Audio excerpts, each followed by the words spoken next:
The screen door slammed every time someone ran out, barefoot and sticky-handed. It made that hollow bang you could feel in your chest. Inside, the linoleum floor felt cool under your toes, even in summer. Outside, the sidewalk burned, so you hopped from grass to grass, laughing the whole way. Roller skate wheels clattered like thunder across uneven pavement. The kind you strapped onto your shoes with a key you wore around your neck. Every kid knew the sound. It was the sound of freedom.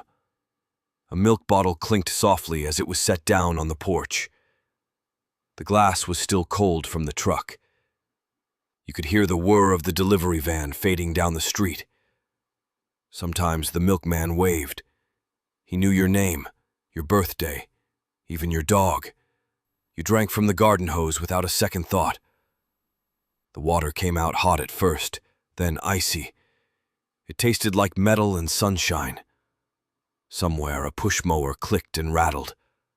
The kind with no engine, just spinning blades and muscle. The scent of fresh-cut grass mixed with the heat. You could hear bees in the clover. The radio played faintly through the open window. Not a playlist, a station. Crackly voices read the news, then Elvis came on, and someone turned it up. The neighbor's dog barked at a passing car. A screen door slammed again. You could hear the world back then. Every creak, crackle, bark, and bang meant something. Kids shouted from treehouses. Mothers called out from porches. Bicycles clanged against curbs. And the whole neighborhood moved to the same soundtrack. Loud, messy, familiar. It was never quiet. But it was never noisy. It was home. The front room was where guests sat, even if there were not many guests. Plastic covers stuck to the couch when it was hot.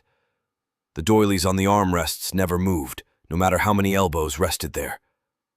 Lampshades had fringe. Curtains matched the carpet. Ashtrays sat on every table, even if no one smoked that day. Windows stayed open all summer. A box fan hummed in the corner, trying its best. It clicked as it turned, pushing warm air from one wall to the next. The whole house smelled like lemon polish and yesterday's coffee. Floors creaked, and everyone knew which board to step over if you were sneaking cookies from the kitchen. You were never alone in that house. Not really. Not with those old floorboards and ticking clocks. The TV sat like a piece of furniture, with rabbit ears and a knob that clicked hard when you turned it. You might have to smack the side to stop the screen from rolling. It worked more often than not. Outside, someone was mowing the lawn with a push mower, the kind with a steel cage of spinning blades. You could smell the cut grass before you saw it. Lawn mowers back then did not roar. They whispered effort. Bookshelves held encyclopedias, photo albums, and maybe a few ceramic knickknacks. Lamp. Speak softly, but in the background, there was always life. Radios playing softly, a dog shifting on the rug, a screen door clapping in the distance. And somehow, even with the windows open, nothing ever felt exposed. Closest to me before televisions took over, radios ruled the living room. They were not background noise. They were events. You gathered around a big wooden cabinet with cloth speakers and glowing orange dials.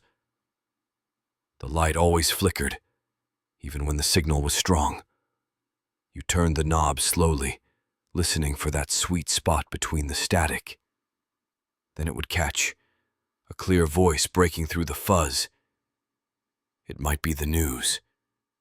It might be Bing Crosby. It might be a baseball game, where every crack of the bat felt like it happened in your own front yard. Zenith Admiral Philco. Every family had a favorite brand, and the name mattered. These machines were furniture, not gadgets. They stood tall, heavy, polished, warm. Baseball came alive on the radio.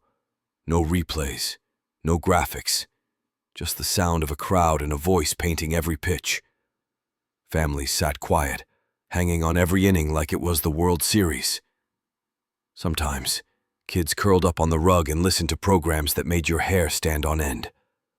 The shadow knows and you shivered. You had no pictures in front of you, just sound and your own imagination. Somehow that was more powerful. Commercials had jingles you could hum without trying. Soap operas drifted in from the kitchen. Stories came to life through voices alone. At night, the radio glowed like a small fireplace. The house got quiet, but the voices stayed. They filled the space without crowding it. And when the dial finally turned to silence, it was not empty. It was full of everything you had just heard, still floating in the air. The kitchen was always warm, even when nothing was on the stove. It smelled like grease, flour, and something sweet you could never quite name. Bacon was saved, not wasted. A tin can sat by the stove, half full of it, ready for frying tomorrow's potatoes. The counters were formica, sometimes chipped at the corners. The edges were trimmed in metal that got cold in the winter. Cabinets squeaked when you opened them, and the pantry always had at least one box of powdered Jell-O that had been there for years. Cereal boxes had comics on the back. You read them at the table with your elbows too close together and a spoon clinking the bowl. The refrigerator did not hum so much as rattle. Ice cubes came from a tray with a metal crank. You had to wrestle it just right or they would not budge. The door was heavy, and you had to shut it with force or it would bounce back open. Every kitchen had a junk drawer. Everyone knew it. Full of rubber bands, mystery keys, and old birthday candles. You never opened it looking for something specific, but somehow it always had exactly what you needed. This was not just where food was made. This was where bandages were stuck on, report cards were reviewed, and secrets were shared over cold coffee. The kitchen was the center of everything. Doalain. School had a smell. It was a mix of pencil shavings, floor wax, and something slightly sour you could never quite place. Desks were made of wood, with metal legs and inkwells that had not been used in years. The tops were carved with initials and hearts, worn smooth by elbows in time. Every room had a chalkboard, real slate, green or black, and when the teacher wrote in cursive, it squeaked in the quiet. You could see the dust rise with every letter. It clung to the air and your clothes. Teachers had erasers in both hands and moved like dancers.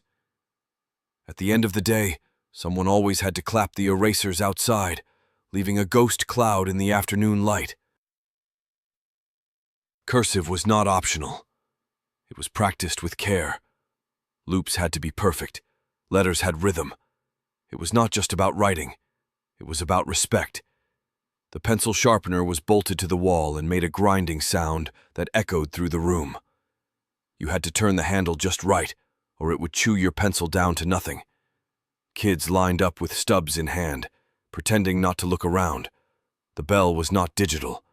It rang with authority, loud and sharp. When it went off, kids bolted like racers. Books hugged to chests, lunchboxes swinging. The floor tiles were always cold in the morning, the windows fogged up in winter.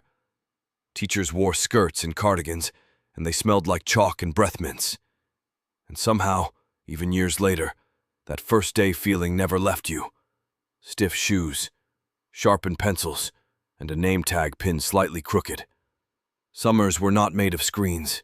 They were made of grass stains, sunburned shoulders, and feet that were always dirty. Mornings began with cereal and cartoons. But once the bowl hit the sink, the door slammed behind you and the outside took over. Sidewalk chalk covered driveways in pastel masterpieces that vanished with the first afternoon storm. Hopscotch squares and crooked smiley faces. You could smell the dust rise when the chalk scraped across hot concrete. Bikes were not just bikes. They were your ride, your freedom, banana seats, woven baskets, and handlebar streamers that danced in the wind. The click of playing cards in the spokes made it sound like a motor, and that made all the difference. You rode until your legs burned, then laid the bike in the grass and climbed into a tire swing.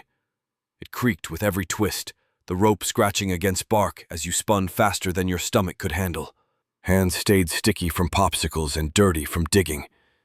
You built forts out of lawn chairs and old blankets. The only rule was to be home when the porch light came on.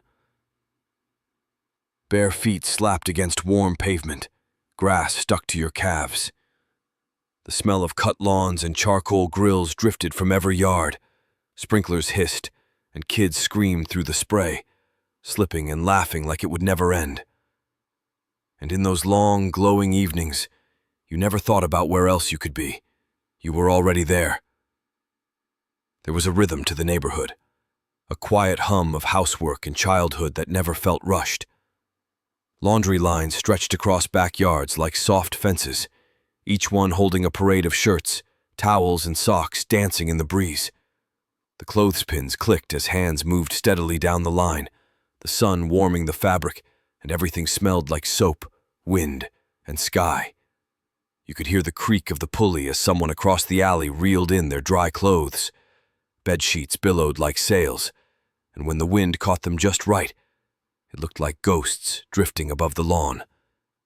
The air carried the scent of fresh linen, warm cotton, and whatever someone was baking in the kitchen. Sidewalks were not just for walking.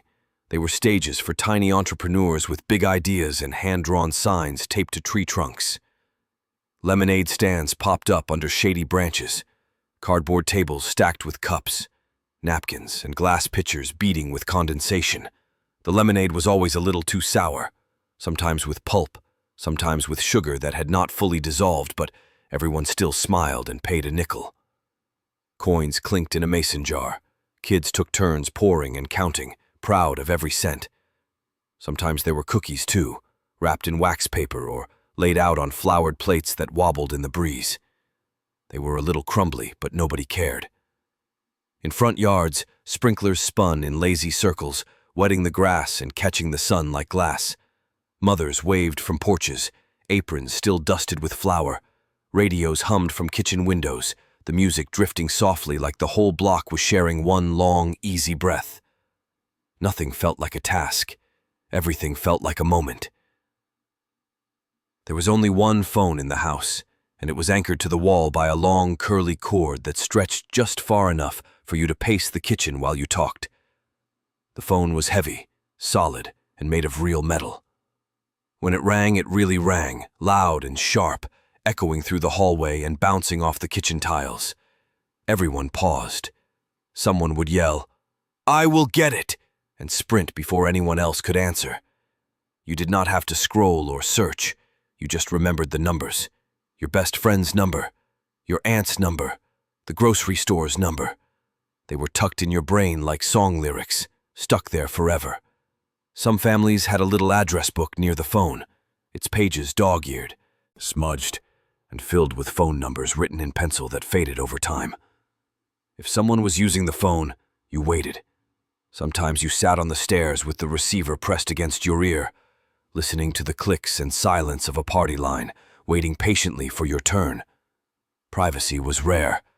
Everyone could hear you talking from the next room, and the cord only reached so far before pulling tight.